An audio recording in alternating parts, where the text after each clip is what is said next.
Alléluia. Bien-aimés dans le Seigneur, je vous salue.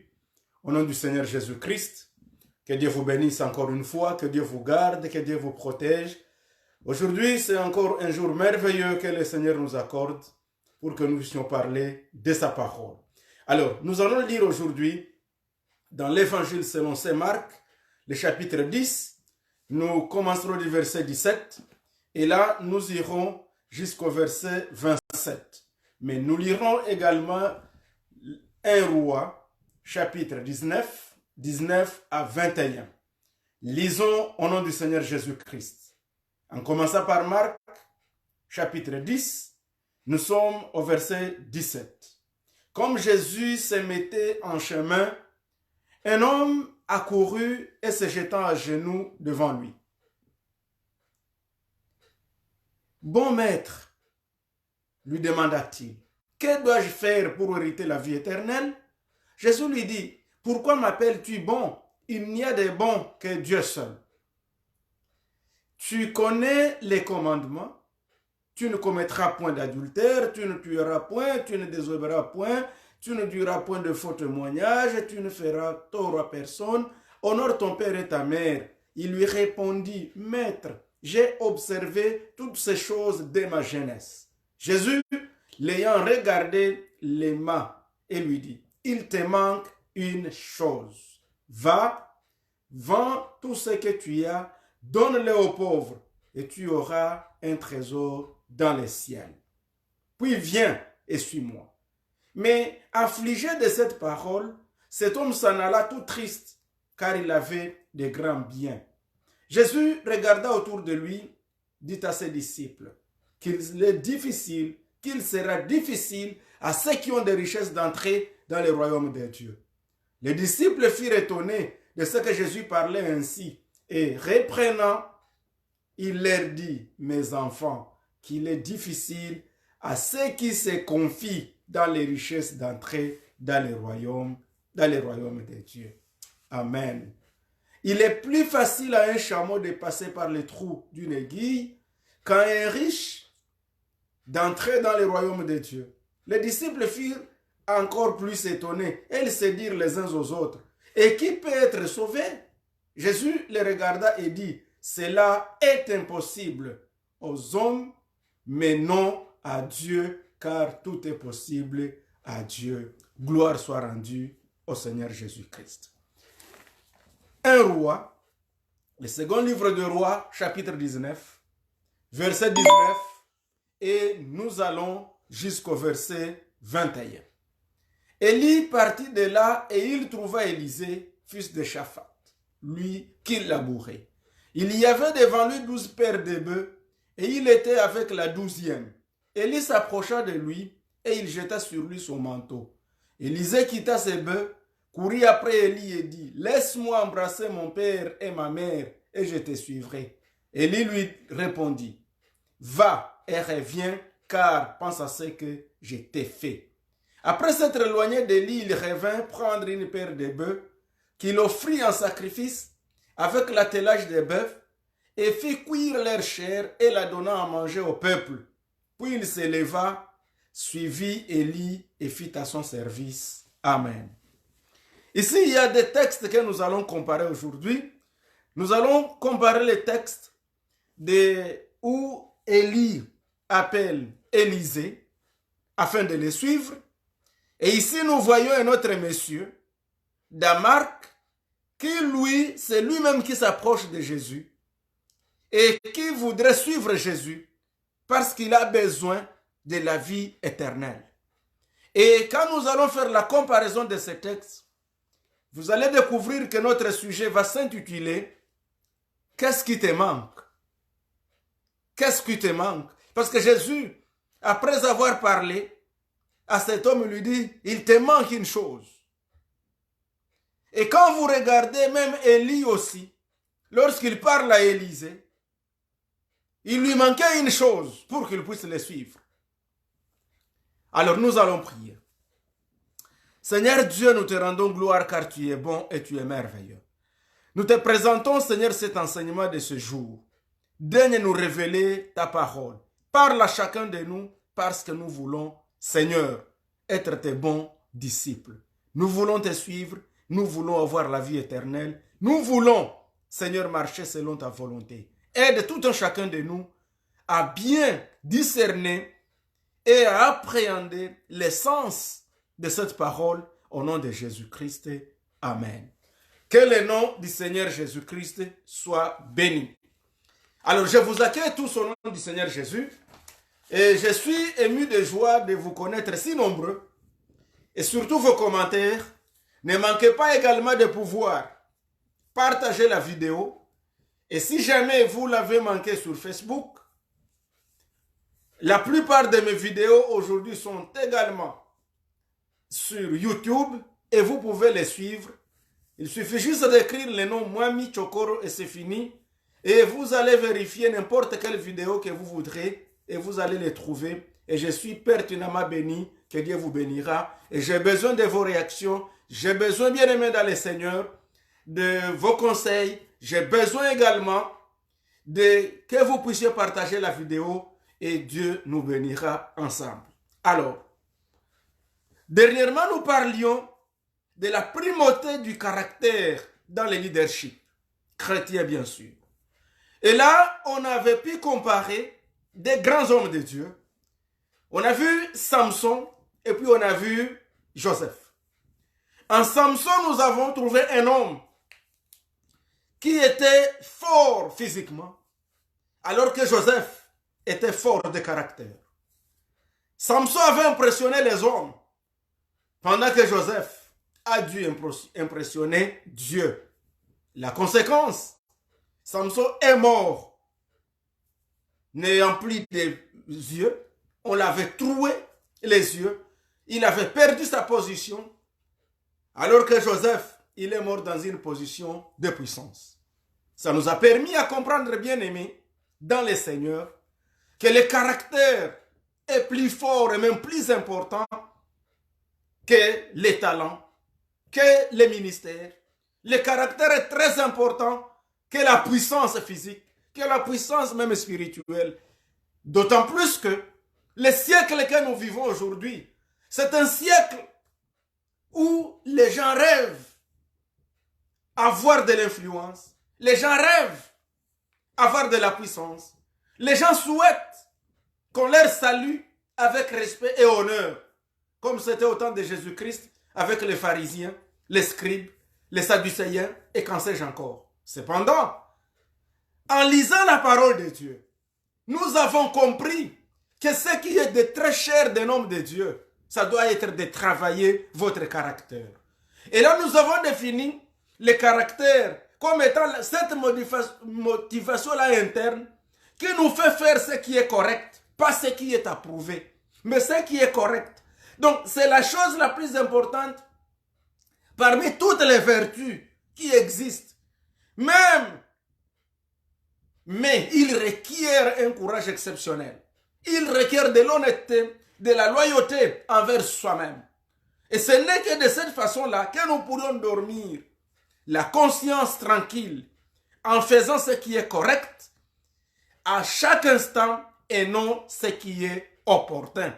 Et ça nous a aidé à comprendre qu'aujourd'hui, l'Église, les enfants de Dieu, ont plus besoin des hommes de Dieu, des serviteurs de bon caractère, des serviteurs respectueux, des serviteurs qui sont les mêmes hier, aujourd'hui, éternellement. Quand je dis hier, aujourd'hui, éternellement, pour un serviteur de Dieu, c'est-à-dire les gens de caractère, les gens de bon comportement, des hommes de Dieu, des femmes servantes du Seigneur, qui peuvent être témoignés 10 ans passés, 20 ans après, qu'ils sont toujours des hommes de Dieu dignes de confiance, des hommes de Dieu qu'on puisse imiter, des hommes de Dieu qui peuvent se dire comme Paul le disait, suivez-moi, soyez mes imitateurs, comme moi-même je le suis de Christ. Voilà ce dont nous avons parlé la semaine passée. On parlait du caractère. Et là, nous avons compris que le caractère, c'est notre volonté éduquée. Et nous avons compris que la connaissance peut vous donner du pouvoir, mais le caractère vous donnera du respect.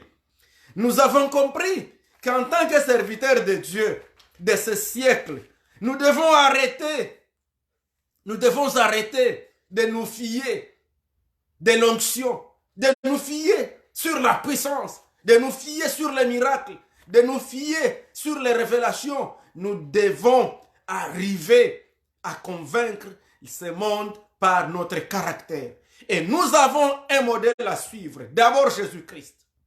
Lui-même, c'est le modèle par excellence que nous devons suivre. Jésus n'a pas impressionné les gens, mais Jésus les a d'abord touchés par son caractère. Il a impressionné son Père par son caractère. Vous voyez Jean-Baptiste.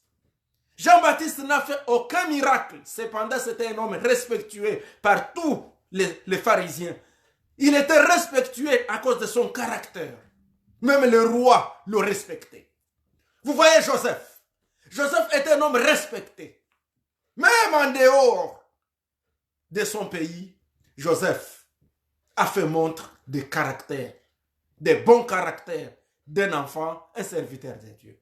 Alors, une fois nous aurons bien gardé le caractère, parce que j'ai bien dit que le caractère, c'est un engagement à des valeurs que nous disons, j'ai placé des valeurs, j'ai souscrit sur certains principes que je ne vais pas compromettre. Donc le caractère, c'est une certaine dédicace à un certain standard de conviction morale que je ne vais pas compromettre.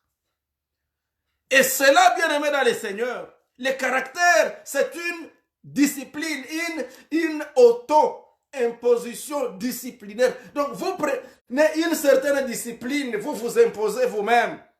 Comme Job s'en était imposé. Job avait dit que dans sa vie, il ne courtisera jamais une femme d'autrui. Ça, c'est dans Job 31, premier verset. Job avait juré. Job en avait fait un principe de sa vie. Joseph en avait fait un principe de sa vie. Joseph s'était dit, j'ai été accueilli dans la maison de Potiphar. Tout a été mis sous ma responsabilité, sauf sa femme. Alors, mon principe, moi Joseph, je ne commettrai jamais d'adultère. Gloire au Seigneur Jésus. Donc, c'est juste pour vous dire que ce siècle bien aimé dans les Seigneurs, le ministère auquel nous sommes appelés ces derniers temps, il est plus exigeant que tu ne peux l'imaginer. Parce que, au-delà de toi-même, il exige que même ceux du dehors. Souvenez-vous que même Paul, lorsqu'il parle à Timothée, lorsqu'il est en train de consacrer les serviteurs, il dit, ça doit être des hommes qui reçoivent un bon témoignage même de ceux du dehors. Donc, en tant qu'homme de Dieu, en tant que serviteur de Dieu, pour que nous puissions être un modèle à suivre, nous devons être des personnes dont même ceux du dehors peuvent nous témoigner. Que Dieu nous aide. Alors, c'est à cela que maintenant, nous voyons des hommes comme Élie.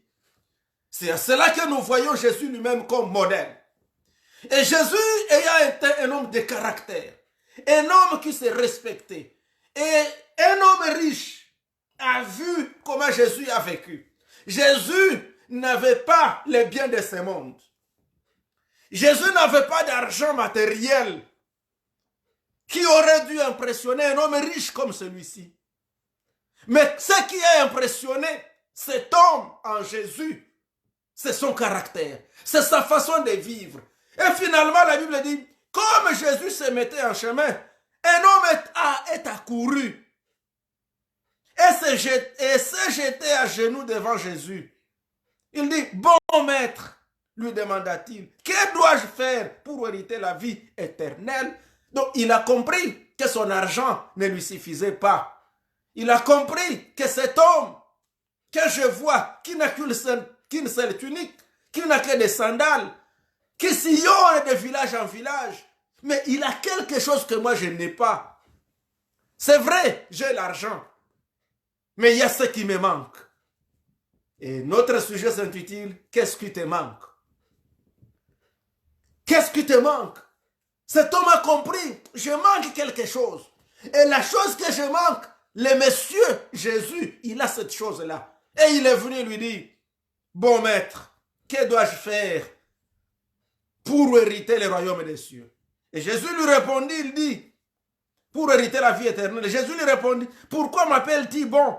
Il n'y a de bon que Dieu seul. Ici, Jésus ne veut pas refuser qu'il n'est pas bon, mais Jésus veut montrer que l'important, ce n'est pas les titres. Les titres des bons, des meilleurs. Ici, Jésus voulait lui apprendre son caractère.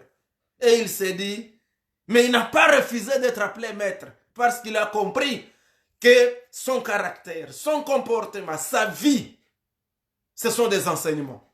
Sa vie, c'est parce qu'il est un bon maître, c'est parce qu'il est maître, c'est parce qu'il a des leçons à donner, c'est parce qu'il a des comportements, du caractère qui attire les gens, qu'effectivement, il est maître.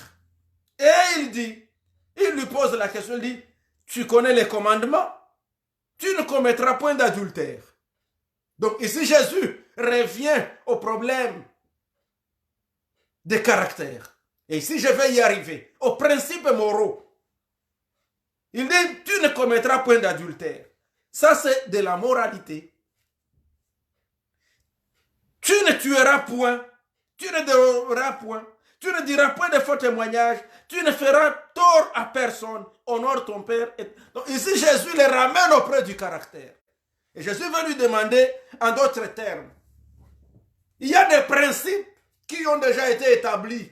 Est-ce que tu te compares à ces standards-là? Il existe des principes. Et ce monsieur, il dit oui.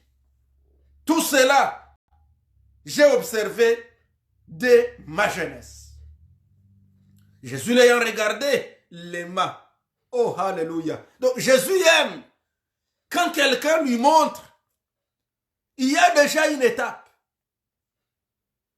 En d'autres termes, Jésus encourage les faibles commencements.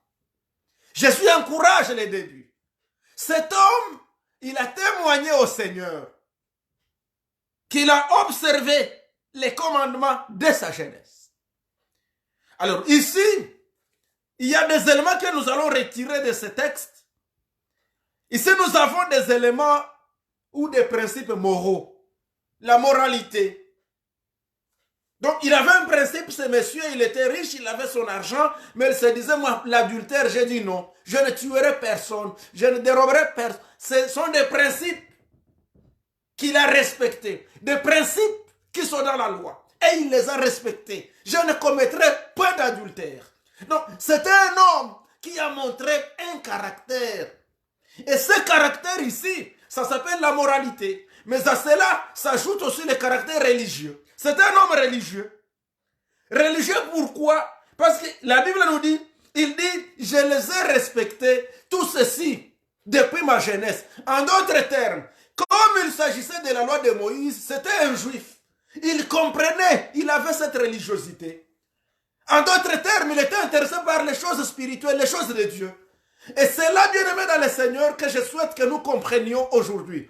Parce que le sujet s'intitule « Qu'est-ce qui te manque ?» Qu'est-ce qui te manque?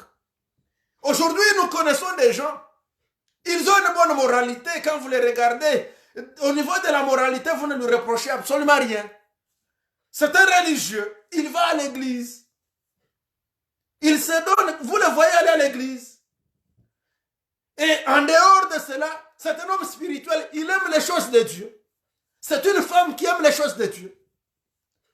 Mais Jésus, quand il regarde cet homme-là, quand tu regardes une personne comme celle-ci, qui a déjà franchi la première étape, cette étape-là, des bons moralistes, il a une bonne morale. C'est un homme religieux, il aime la religion. C'est un homme qui aime les choses spirituelles. Et Jésus, quand tu le regardes, il l'aime. Il l'a aimé. Mais regarde une chose, la Bible nous dit, Jésus le regarda les mains et lui dit, il te manque une chose, que Dieu nous aide. Il te manque une chose, mon frère, il me manque une chose. Nous manquons une chose. Et la chose laquelle nous manquons, c'est celle que nous allons découvrir à partir de ce texte. Pour que nous puissions être des hommes, et des femmes dignes dans ce siècle aujourd'hui d'être l'image de Christ, d'être de bons serviteurs de Dieu. Le monde, comme je disais, il est détruit, il est corrompu.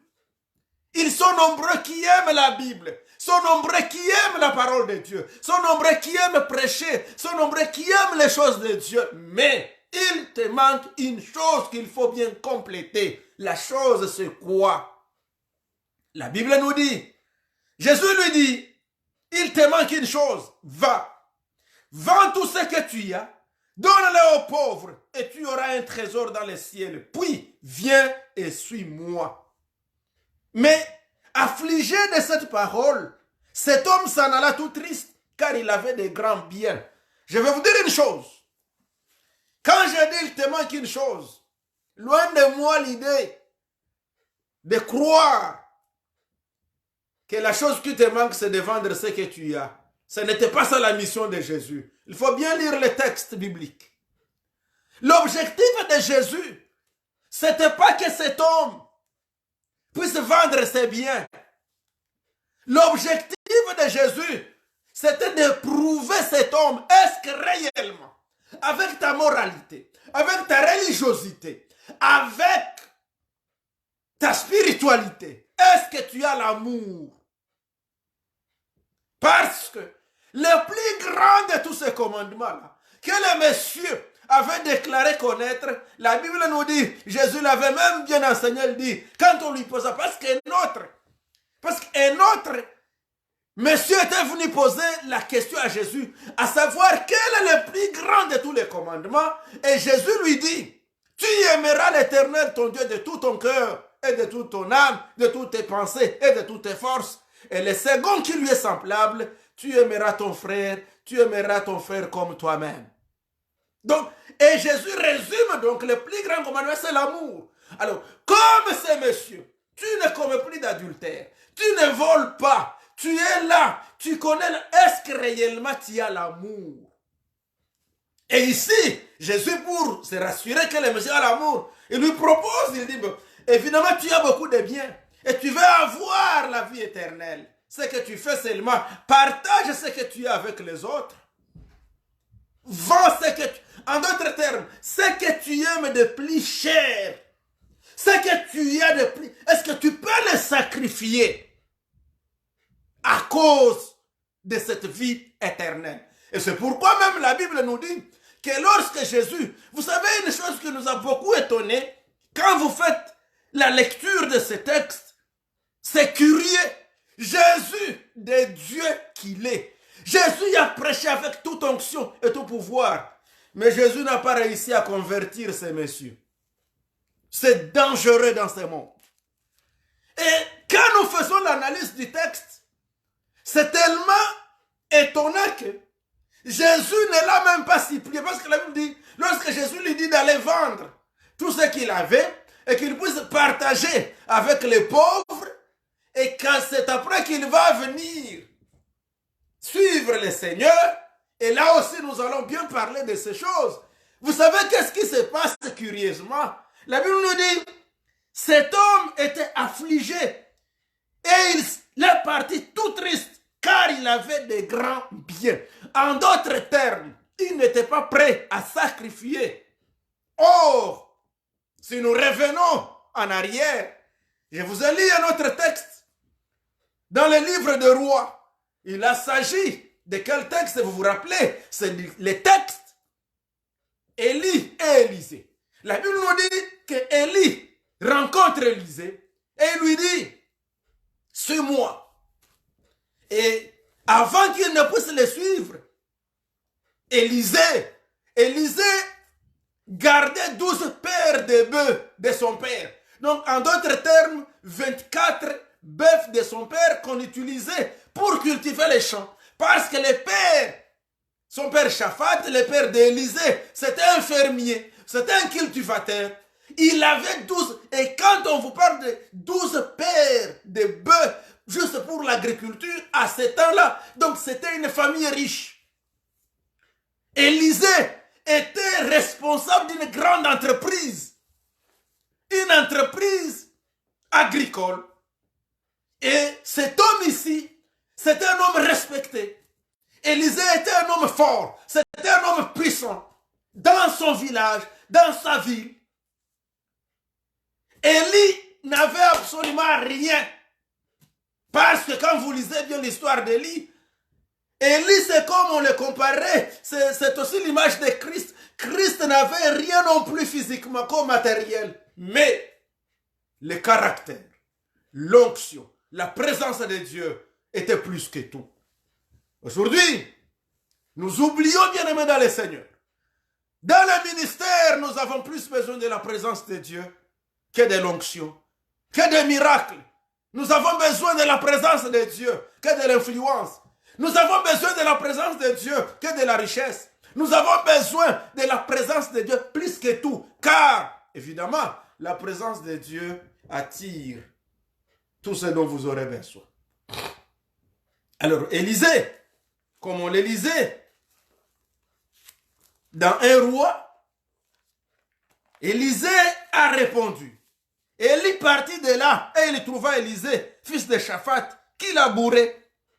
Il y avait devant lui 12 paires de bœufs et il était avec la 12e. Élie s'approcha de lui et il jeta sur lui son manteau. Le fait de jeter sur lui son manteau, c'était un appel. C'est ça la vocation d'Élisée pour le ministère.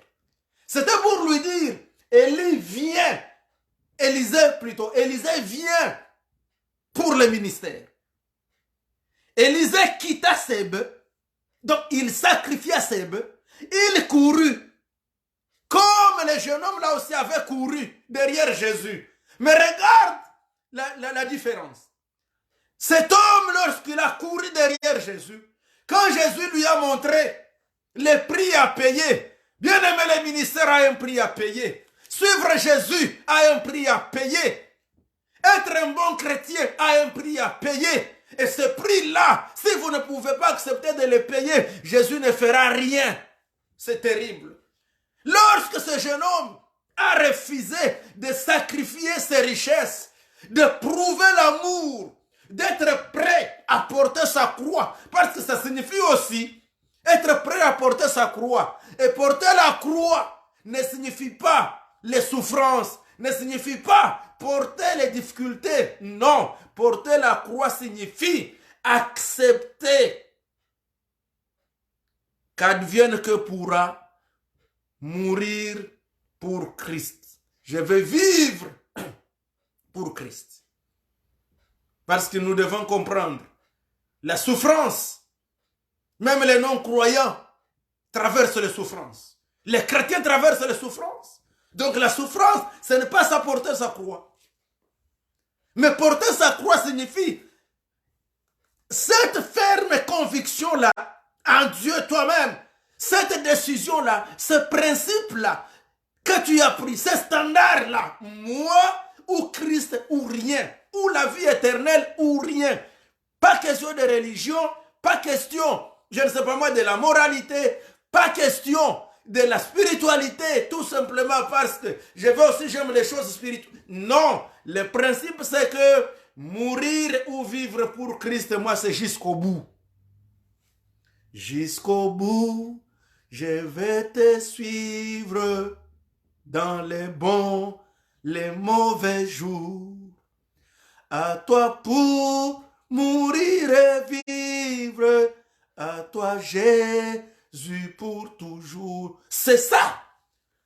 C'est ça que Jésus voulait de cet homme. Est-ce que c'est vrai? Tu dis que tu respectes les commandements. C'est vrai, tu ne fais pas d'adultère, tu ne commets plus d'adultère, mais est-ce que tu es prêt?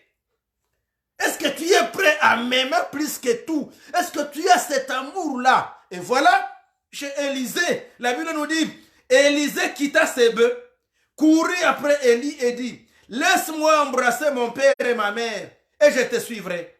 Élie lui répondit, va et reviens, car pense à ce que je t'ai fait. En d'autres termes, va, arrange tout. Il ne faut pas que tu aies un fardeau qui puisse encore te retirer. Et ça, c'est très important. Bien avant pour suivre le Seigneur Jésus, il y a des choses que chacun de nous doit arranger. Arrange, c'est ça ce qui te manque. Qu'est-ce qui te manque? pour être mon disciple.